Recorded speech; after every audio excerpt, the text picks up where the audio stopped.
नमस्कार, मैं मनभूषण कुमार। आप सबों को मैं अपने YouTube चैनल पर स्वागत करता हूं। आज मैं भारत में चल रहे विवाद कि भारत का नाम इंडिया हो या इंडिया का नाम भारत हो या इस देश का नाम इंडिया और भारत दोनों हो, सभी तरफ चर्चा ही चर्चा है। बड़ा गर्मा गर्म चर्चा हो रहा है।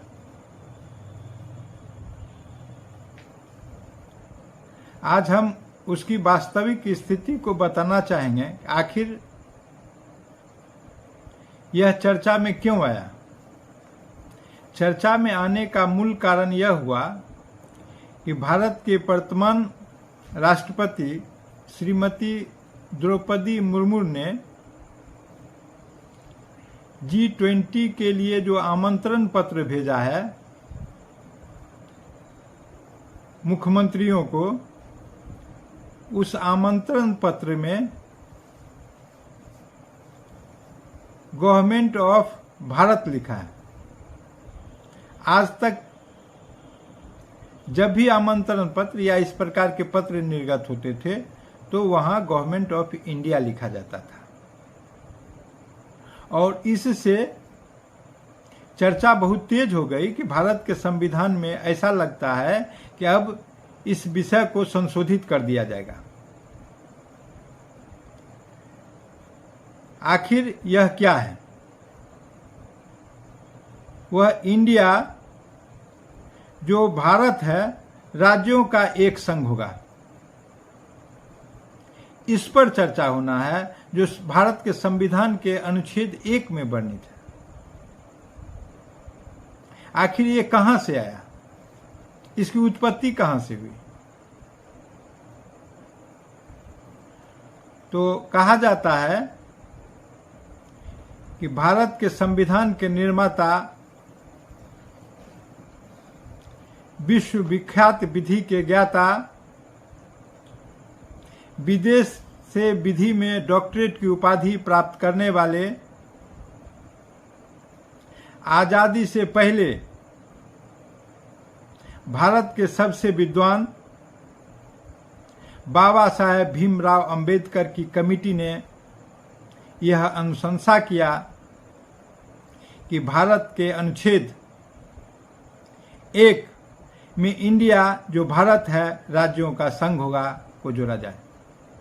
और उनके कमेटी के अनुशंसा के आलोक में भारत के संविधान के अनुच्छेद 1 में यह शब्द की उत्पत्ति हुई, जिस पर आज चर्चा होना नितांत आवश्यक हो गया है।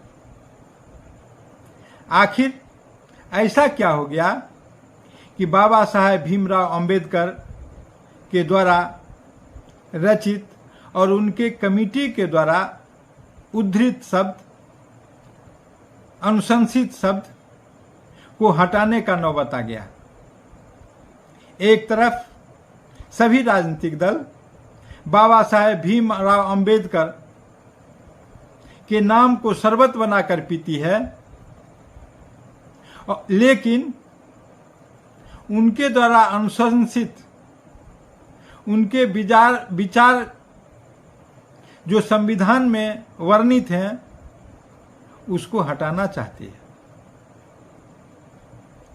अब हम उस विषय पर आना चाहेंगे कि आखिर ऐसा क्यों हो रहा है। यह बात यह हो गया कि भारत में बाबा साहेब भीमराव अंबेडकर का कमेटी का अनुशंसा चलेगा या मनु स्मृति में चर्चित व्यवस्था।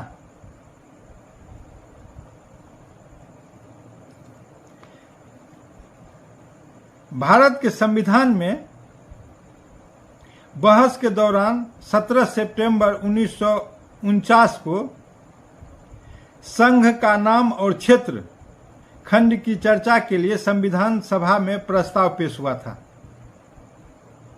जैसे ही अनुच्छेद 1 को पढ़ा गया, इंडिया जो भारत है और राज्यों का संघ होगा, फॉरवर्ड ब्लॉक के सदस्य हरि विष्णु कामत ने अंबेडकर कमेटी की उस मसौदे पर आपत्ति जताई जिसमें 2 नाम इंडिया और भारत उद्धृत किया गया था। इसके बाद उन्होंने संशोधन प्रस्ताव रखा। यह संविधान सभा की चर्चा की हम बात कर रहे हैं। इस पर गंभीर चर्चा हुए थे, जिसका कुछ उदाहरण देना हम चाहेंगे। उसके बाद उन्होंने संविधान संशोधन का प्रस्ताव रखा जिसमें इंडिया की जगह भारत का नाम सुझाया गया। उसी समय सेठ गोविंद दास ने कहा कि वेदों, महाभारत और कुछ पुराणों और चीनी यात्री वेनसांग के लेखों में देश का मूल नाम भारत था। इसलिए स्वतंत्रता प्राप्ति के बाद संविधान में इंडिया को प्राथमिक नाम के रूप में नहीं रखा जाना चाहिए। फिर उसी चर्चा के दौरान संयुक्त प्रांत के पहाड़ी जिलों का प्रतिनिधित्व करने वाले हरगोविंद पंत ने स्पष्ट किया कि उत्तर भारत के लोग भारतवर्ष नाम चाहते हैं। अब देखिए विवाद कैसे उत्पन्न हो रहा है। भारत बहुभाषीय राज्य है, बहुजातीय राज्य है, बहुधर्मीय राज्य है और इसमें अनेक क्षेत्र की विविधता ही भारत की एकता है। वह शक्ति प्रदान करती है कि भारत का एकता का स्वरूप क्या होगा। इसलिए इस प्रकार की चर्चा संविधान सभा में हुई थी। फिर संयुक्त प्रांत के पहाड़ी जिलों के प्रतिनिधित्व करने वाले हरगोविंद पंत ने स्पष्ट किया कि उत्तर भारत के लोग भारतवर्ष का नाम चाहते हैं और कुछ नहीं, कमेटी कोई भी संशोधन प्रस्ताव स्वीकार नहीं किए और हमारे संविधान में देश का नाम भारत और इंडिया दोनों पारित हो गया।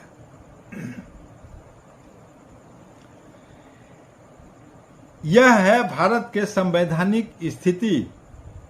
इसलिए भारत के अनुच्छेद 1 में इंडिया जो भारत है, राज्यों का एक समूह होगा, वर्णित है। राष्ट्रपति के द्वारा संविधान संशोधन किए बगैर प्रेसिडेंट ऑफ इंडिया की जगह प्रेसिडेंट ऑफ भारत लिखकर स्थापित परंपरा को तोड़ा गया है। इसे इस रूप में देखा जाना चाहिए। अभी भी कॉन्स्टिट्यूशन ऑफ इंडिया है, अभी भी सुप्रीम कोर्ट ऑफ इंडिया है। इसी तरह तमाम वैश्विक संगठन जैसे यूनाइटेड नेशन के लिस्ट में इंडिया ही नाम चलता है, वहां भी अभी तक संशोधन नहीं हुआ है। स्पष्ट है कि भारत में जो व्यवस्था है संविधान में वर्णित, उसी प्रकार सभी संशोधित हो रहे हैं, संचालित हो रहे हैं। भारत के संविधान में संविधान संशोधन की प्रक्रिया आर्टिकल 368 में दी गई है। संसद के पास यह शक्ति है कि वह संविधान संशोधन 2/3 बहुमत से पारित कर ले। अगर यह चाहते हैं कि संविधान में संशोधन हो जाए, इंडिया शब्द विलुप्त हो जाए, तो उनको इस कार्य के लिए भारत में जो उपस्थित संसद में सदस्य रहेंगे, तो उपस्थित सदस्य के संख्या का 2/3 संख्या से बिल को पास कराना पड़ेगा। इसके संदर्भ में 2012 में कांग्रेस के सांसद सीताराम राइक ने राज्यसभा में एक बिल पेश किया था। इसमें उन्होंने मांग की थी कि संविधान की प्रस्तावना में अनुच्छेद 1 में और संविधान में जहां जहां भी इंडिया शब्द का उपयोग हुआ है, उसे बदलकर भारत कर दिया जाए। उन्होंने कहा, इंडिया शब्द से एक सामंतशाही शासन का बोध होता है, इसलिए इंडिया शब्द भारत के संविधान से विलुप्त कर दिया जाए। 2014 में वर्तमान उत्तर प्रदेश के मुख्यमंत्री योगी आदित्यनाथ ने लोकसभा में एक निजी विधेयक पेश किया था। इसमें संविधान में इंडिया शब्द के स्थान पर हिंदुस्तान शब्द की मांग की गई थी। इसमें देश के प्राथमिक नाम के रूप में भारत का प्रस्ताव किया गया था। उन्होंने यह बात बताया और मांग किया कि हिंदुस्तान रहे, लेकिन प्राथमिक नाम भारत रहे और इंडिया के जगह पर हिंदुस्तान हो जाए। 2020 में सर्वोच्च न्यायालय में एक याचिका दायर की गई थी। इसमें संविधान में दर्ज इंडिया दैट इज भारत को बदलकर केवल भारत करने की मांग की गई थी। सर्वोच्च न्यायालय के मुख्य न्यायाधीश S.A. बोबडे की अध्यक्षता वाली 3 सदस्यीय बेंच ने याचिका को खारिज करते हुए कहा कि दखल देने की इसमें किसी प्रकार की जरूरत नहीं है।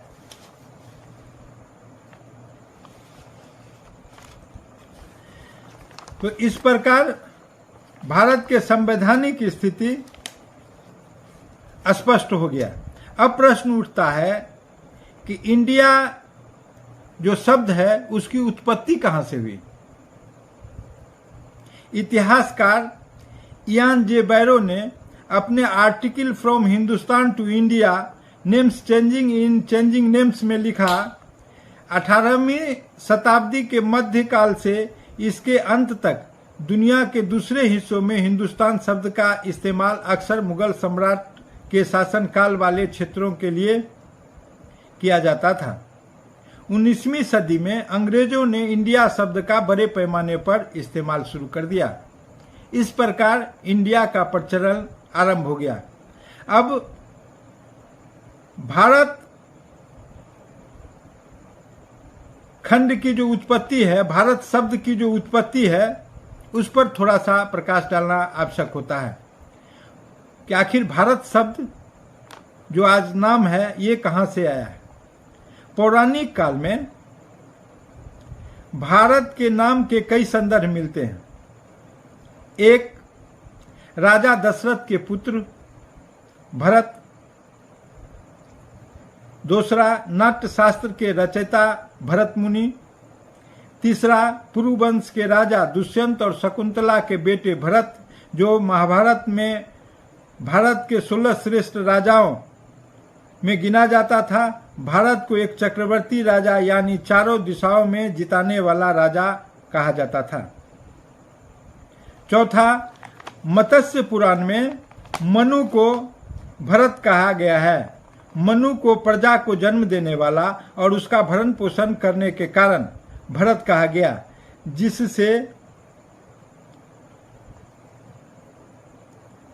जिस भूभाग में मनु राजा था उसे भारत वर्ष कहा गया। पांचवा, जैन मुनि के धार्मिक ग्रंथों भारत नाम का जिक्र मिलता है। भगवान ऋषभ देव के बड़े बेटे महायोगी भरत के नाम पर देश का नाम भारतवर्ष पड़ा। छठा, विष्णु पुराण में एक श्लोक है, उत्तर यच्छ द्रवस्य उत्तर यच्छ मुद्रस्य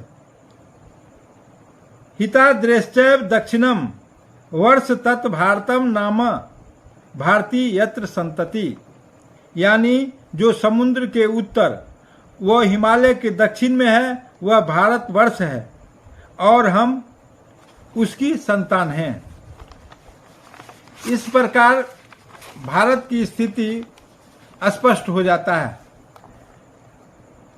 सातवां बिंदु यह है कि अब यक्ष प्रश्न है कि महाभारत युद्ध ईसा से करीब 2500 वर्ष पहले हुआ था, फिर इस युद्ध का नाम महाभारत क्यों पड़ गया। दरअसल कौरव और पांडवों की घर की लड़ाई जब बड़ा रूप ले लिया तो दो परिवारों की लड़ाई में उन सभी राजाओं ने हिस्सा लिया जो भारतवर्ष की भौगोलिक सीमा में आते थे। इस युद्ध में तत्सु जाति के लड़ाकों ने 10 राज्यों के संघ पर जीत हासिल की, जिसके जीते गए 10 राज्यों के संघ को भारत कहा गया। ऋग्वेद के 7वें मंडल में देश का नाम भारत मिलता है। इस प्रकार भारत इस देश का सबसे पुराना नाम है। ऐसे प्राचीन काल में भारत अलग अलग नाम से भी जाने जाते रहे, जैसे जम्बूद्वीप, भारतखंड, हिमवर्ष, अजनाभवर्ष, भारतवर्ष, भारत, आर्यावर्त, हिंद, हिंदुस्तान और इंडिया। इसमें भारतीयों के बीच प्रचलित नाम भारत रहा है। तो हम यह देखें कि यह स्थिति है भारत के आगमन का। भारत का नाम किस प्रकार भारतीय संस्कृति से जुड़ा हुआ है, यह स्पष्ट होता है। अब यह निर्भर सत्ता पर धारी दल पर करता है, वह संविधान को किस ओर ले जाना चाहते हैं। वो चाहें तो पुराने सभी नामों को जोड़ सकते हैं, चाहे तो इंडिया बना सकते हैं, चाहे तो भारत रहने दे सकते हैं। ये सभी सत्ताधारी दल का अपना एक मैतक होता है और उसी के आधार पर यह विवाद उत्पन्न हुआ है। अब यह बात मैं श्रोता पर छोड़ता हूं, मैं अपने व्यूअर पर छोड़ता हूं कि वो सभी गुण दोष को देखकर अपना निष्कर्ष लें और अपना व्यू व्यक्त करें। अगर यह विषय आपको अच्छा लगा हो तो सब्सक्राइब करें और बटन दबाने का काम करें।